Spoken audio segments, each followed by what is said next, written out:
আজকে একটা স্পেশাল দিন, মানে বাঙালিদের একটা শুভ দিন আজকে। বাঙালি নয়, পুরো হিন্দু সবার কাছেই আজকে একটা শুভ দিন। তো দিনটা কি সেটা একটু পরেই বলছি। আর আজকে দেখো কই মাছ নিয়ে এসেছি, আমি রান্না করব। আমার খুব প্রিয় একটা মাছ। নমস্কার, কেমন আছে তোমরা সবাই? অনেক দিন পর তোমাদের সাথে আবার একটা ভিডিও নিয়ে চলে এসেছি। ভীষণ ব্যস্ত ছিলাম কদিন, যার জন্য ভিডিওগুলো এডিট করে উঠতে পারিনি। তো বলেই দিই আজকে কি। আজকে হচ্ছে অক্ষয় তৃতীয়া। আর অক্ষয় তৃতীয়ার দিন একটু আমরা বাঙালিরা সবাই একটু ভালো মন্দ বাড়িতে রান্না করি, পুজো পার্বণ করি। তো যাদের বাড়িতে পুজো হয় বা দোকান আছে ওদের হয়তো নিরামিষ হয়, কিন্তু আমার সেরকম দোকান নেই, আমার একটা ছোট্ট ব্যবসা আছে। তো সেখানেই আজকে আমি একটু পুজো করব। পয়লা বৈশাখে পুজো করতে পারিনি অসুবিধার জন্য, তার জন্য আজকে একটুখানি পুজো করব, সেটাও তোমাদের দেখাবো। তার আগে দেখো কই মাছগুলোর পেটে প্রত্যেকটাতে কিন্তু ডিম আছে। আর কই মাছের ডিম খেতে আমার মতন কারা কারা ভালোবাসো সেটা একটু আমাকে অবশ্যই জানাবে। খুব ভালো লাগে আমার এই মাছটা, আমার প্রিয় মাছ বলতে পারো। কিন্তু ভয়ও লাগে যে কাঁটা যদি গলায় ঢুকে যায় একবার, তাহলে অবস্থা পুরো খারাপ। তার কারণ যখন করোনার পিরিয়ড চলছিল তখন আমি 1 বছর শ্বশুরবাড়িতে গিয়েছিলাম, আর ওখানে একবার কই মাছ খেতে গিয়ে গলায় কাঁটা আটকে গেছিলো। আর সেই কাঁটাটা প্রায় 3 দিন গলার মধ্যে আটকে ছিল। অনেক কষ্টে ওটাকে বার করানো হয়েছে। তার জন্য তবে থেকেই আমার কই মাছ খেতে গেলেও একটুখানি ভয় লাগে। আর এটা আগের দিন চারাপোনা কিনেছিলাম, বাটা মাছের একটুখানি ঝাল দেওয়া করব। আর আমি দেখো এইভাবে না শর্টকাট রান্না করি, মানে মাছগুলো ভেজে আর কড়া থেকে তুলে রাখি না, মাঝখানে একটুখানি জায়গা করে ওখানেই 5 ফোড়ন, টমেটো, পেঁয়াজ বাটা দিয়ে সর্ষে বাটার জলটা দিয়ে দিই, তাহলে তাড়াতাড়ি হয়ে যায় রান্নাটা। তো অনেক দিন ধরে একই রকম মাছ খেতে খেতে আর ভালো লাগে না, তাই জন্য ভাবলাম যে একটু আজকে নতুন নতুন কিছু রান্না করা যাক। কলকাতায় আমরা যেখানে থাকি এখানে খুব একটা জ্যান্ত মাছ পাওয়া যায় না, সব সময় সেই লাইলেন্টিকা না হলে পোনা মাছ। তাই জন্য আজকে ভাবলাম একটু নতুনত্ব কিছু রান্না করা যায়। তোমাদের বাড়িতে আজকে কে কী রান্না করেছো অবশ্যই কমেন্ট করে বলো। আর দেখো ঝাল দেওয়াটা হয়েই গেছে, এবার আমি কই মাছের তেল ঝাল রান্নাটা করব।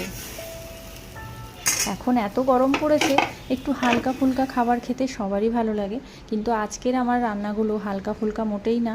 একটুখানি তেল মশলা দিয়েই আজকে রান্না করেছি। তার কারণ আজকে কই মাছের একদম পাতলা ঝোলটা আমি খেতে পারি না, একটু আষ্টে গন্ধ করে, তার জন্য। তো এটা কই মাছের রান্না করছি, দেখো মোটামুটি মশলা ভালো মতনই দিয়েছি, সেভাবে খুব বেশি না। আর আমার প্রত্যেকটা রান্নাতে ঝাল সেভাবে আমি দিই না, তার কারণ আমার ছেলেও আমাদের রান্নাটাই খায়। ওকে 2 বছর বয়স থেকেই আমাদের রান্নাটাই খাওয়াই, আলাদা করে আর ওর জন্য কোনো পাতলা করে ঝোল করা হয় না। তার কারণ ওই রান্নাটা খেতে খেতে না ও বড়দের রান্নাটা একদম খেতেই পারবে না।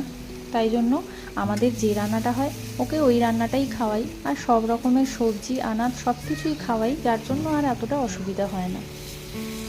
তো কথা বলতে বলতে মশলাটাও কষা হয়ে গেছে, আলুগুলো আগে থেকে সেদ্ধ করে রেখেছিলাম সেগুলো একটু মশলার সাথে দিয়ে মাখিয়ে দিচ্ছি। এবার এর মধ্যে জল দিয়ে মাছগুলো দিয়ে দেবো, তরকারিটা ফুটে উঠলে নামিয়ে রেখে দেবো। আর একটা কথা কি বলো তো, অক্ষয় তৃতীয়া সেভাবে ছোট থেকে যে খুব বড় করে পালন করা হয় সেভাবে কোনো দিন আমার মনে পড়ে না যে আমাদের বাড়িতে অক্ষয় তৃতীয়ার দিন স্পেশাল কিছু পুজো হয়েছিল বা কিছু। যেহেতু এই বছর পয়লা বৈশাখটা আমার শ্বশুরবাড়িতে আমি বলেইছিলাম একটু অসুবিধার জন্য আমরা পুজো করতে পারিনি, তার জন্য অক্ষয় তৃতীয়াটায় আমার একটা ব্যবসা যেহেতু আছে, তাই জন্য ভাবলাম একটুখানি লক্ষ্মী গণেশকে পুজো ভালো করে করা যাক। আর আমার গোপু সোনাকে পয়লা বৈশাখে একটু ভালো মন্দ খেতে দেবো বলেছিলাম, তো সেটা খেতে দিতে পারিনি, তাই জন্য আজকে একটুখানি ভাবছি ওর জন্য মিষ্টি নিয়ে এসছি একটু ভালো করে, ওই মিষ্টিগুলোই দেবো আজকে। আর ওর জন্য আলাদা করে ভোগ করার মতন সময় ছিল না, তাই জন্য আর করে উঠতে পারিনি। আর এই যে জামাটা পরালাম, এই জামাটা আমি পয়লা বৈশাখে এনেছিলাম, আমি দেখিয়েওছিলাম। জামাটা খুব সুন্দর, আমার তো খুবই পছন্দ জামাটা, কালারটাও ভীষণ সুন্দর। আর এই জামাটা পরিয়ে দিয়েছি, এবার গোপালকে পুজো করব। রান্নাটা আগেই করে নিয়েছিলাম, তার কারণ সকালবেলা উঠে আমি যদি পুজো করি তারপর রান্না করি আমার ভীষণ দেরি হয়ে যায় আর খুব গরম লাগে, তাই জন্য আমি সবার আগে রান্নাটা কমপ্লিট করে নিই। রান্নাটা কমপ্লিট করার পরেই কিন্তু আমি তারপরে পুজোটা করি। প্রত্যেক দিন বলতে পারো এটাই আমার রুটিন। অনেকে আছে যারা সকালবেলা ঘুম থেকে উঠে আগে পুজো করে তারপর রান্না করে, কিন্তু আমার ক্ষেত্রে সেই সময়টা নেই। আমি যদি এই রুটিনটা করি তাহলে আমাকে ভোর 5টা কি তারও আগে উঠতে হবে, আর যেটা আমি পারবো না। তার কারণ আমি রাত্রেবেলা অনেক লেট করেই ঘুমোই, প্রায় 2টো বেজে যায় আমার ঘুমাতে, সেখানে আমি ভোর 5টায় কখনোই উঠতে পারি না, খুব কষ্ট হয়। আর আমি দুপুরবেলা কোনো দিনই ঘুমাই না। তো দেখো গোপালকে কি সুন্দর করে সাজিয়ে দিয়েছি, সাজিয়ে দিয়ে ওকে সুন্দর করে বাঁশি ধরিয়ে দিলাম হাতে, আর ফুলগুলো দিয়ে দিচ্ছি। রান্না করার শেষে ভীষণ কাজের চাপ থাকে, তাই না? সবার বাসনগুলো ধো, রান্নাঘর পরিষ্কার করো, ঘর পরিষ্কার করো, তারপরে তো গিয়ে পুজো করবে। তো আমি পুজো করে দেওয়ার পর সিংহাসনে শিব ঠাকুর আছে, সরস্বতী ঠাকুর আছে, ওখানে পুজো করব।